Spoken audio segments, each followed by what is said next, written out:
This is the Topping L50, and this is the smallest balanced headphone amplifier that I have ever reviewed. In fact, this headphone amplifier is very unique because of its size. When we turn this unit around, you're going to see your normal RCA inputs. Now these are your normal analog inputs, and it also has RCA outputs. What you'll also see are your balanced inputs, but these balanced inputs are relatively unique. These are not your normal XLR connectors. These are the TRS connectors, which are much smaller in size.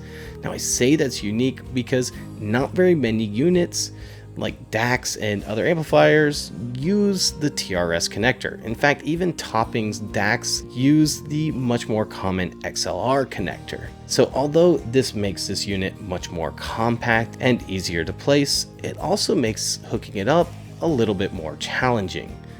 So if you really wanted to hook this up with a balanced input, which is going to give you your most power, you're going to end up having to go to somewhere like Amazon and ordering some XLR to TRS cables. And if you're also going to be passing that signal through and you're going to hook this up to an amplifier with XLR connectors, well then you're going to end up ordering another pair of those. So you'll end up having to buy 4 new cables just to hook this up with a balanced connection.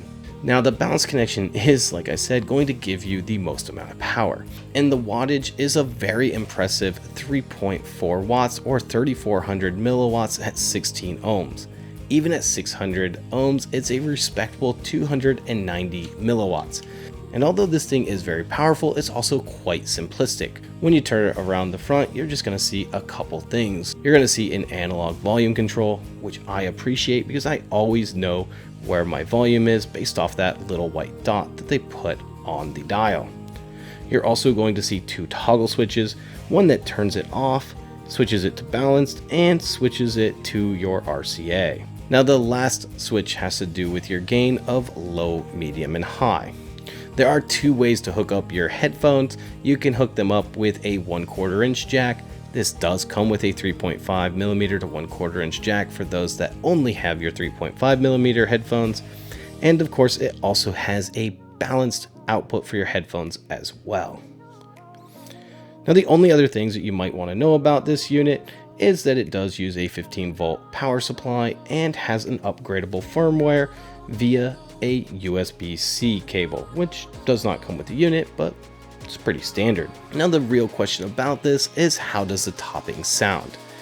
And I've got to tell you, one of the things that I love about Topping is that they give you the specs of what it should be able to do right in the paperwork.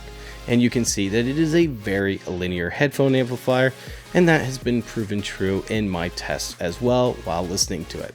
Now the only thing that I would say is that there are times where I feel like it can get a little bit bright compared to some of the other headphone amplifiers that I've used in the past. On some of the songs like rock or even women's vocals, they can be a little bit brighter than what you might have heard in the past. Now having said that, if you haven't used a lot of headphone amplifiers in the past, you may not have even noticed that.